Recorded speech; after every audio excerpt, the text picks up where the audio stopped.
आप और आपका दोस्त चोर पुलिस खेल रहे हैं। आपका दोस्त पुलिस है और आप चोर बने हुए हैं। उसने खेल के दौरान आपको एक कमरे में बंद कर दिया, ये बोलकर कि ये एक जेल है। शुरू शुरू में सब हंसी मजाक चल रहा था। अचानक से आपका दोस्त सीरियस होने लगा। वो वाकई में पुलिस की तरफ बिहेव करने लगा। आपको प्यास लगी है मगर उसने पानी देने से मना कर दिया। उसने कमरे में चूहे छोड़ दिए। आप चिल्लाने लगे तो अंदर आया और वो आपको पीटने लगा और आप भी एक कैदी की तरह मार खाने लगे। आप सोच रहे होंगे खेल में ऐसा पॉसिबल है? एक आम इंसान, आपका दोस्त, क्या ऐसा राक्षस बन सकता है? स्टैनफोर्ड जेल एक्सपेरिमेंट ऐसा ही एक एक्सपेरिमेंट था।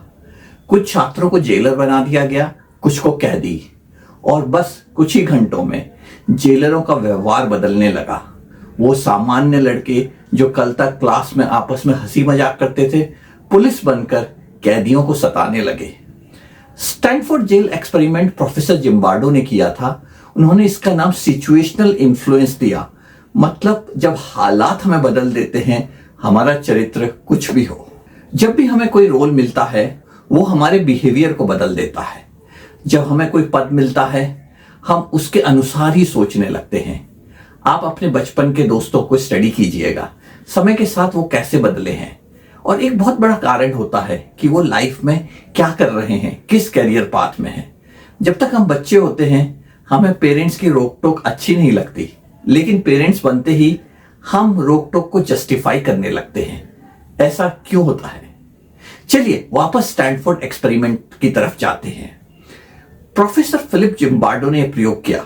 24 छात्रों को जेलर और कैदी के रूप में बांटा गया। एक नकली जेल बनाई गई जहां जेलरों को पूरी ताकत दी गई कि वो कैदियों के साथ जो चाहे वो कर सकते हैं। शुरू शुरू में सब ठीक चला, हंसी मजाक, मगर कुछ ही घंटों में जेलरों का व्यवहार क्रूर और अत्याचारी होने लगा। एक कैदी ने विरोध किया तो जेलर ने बाकी कैदियों को पुशअप्स करने की सजा दे दी। कई बार कैदियों की पीठ पर दूसरे कैदियों को बिठाकर दंडित किया गया। रात में बिना वजह जगाया जाता था, लाइन में खड़ा किया जाता था, गलती करने पर दंड मिलता। एक कैदी को शौचालय जाने से रोका गया और बाद में उसे सॉलिटरी कन्फाइनमेंट, काल कोठरी में बंद कर दिया गया। जब एक कैदी ने भूख हड़ताल की तो जेलर ने कहा कि बाकी कैदियों को उसकी वजह से खाने को नहीं मिलेगा। यह प्रयोग 2 हफ्तों तक चलने वाला था, लेकिन हालात इतने खराब हो गए कि इसे केवल 6 दिनों में ही बंद करना पड़ा। हालात पूरी तरह नियंत्रण से बाहर जा चुके थे। ताकत का दुरुपयोग बहुत आसान होता है, इसलिए सत्ता को संतुलित रखना जरूरी होता है। जब हमें ताकत मिलती है और सामने वाला कमजोर होता है तो अगर हम सावधान नहीं रहते तो शैतान बनने में देर नहीं लगती। अगर आपको इस एक्सपेरिमेंट में जेलर बना दिया जाए तो आप क्या करोगे?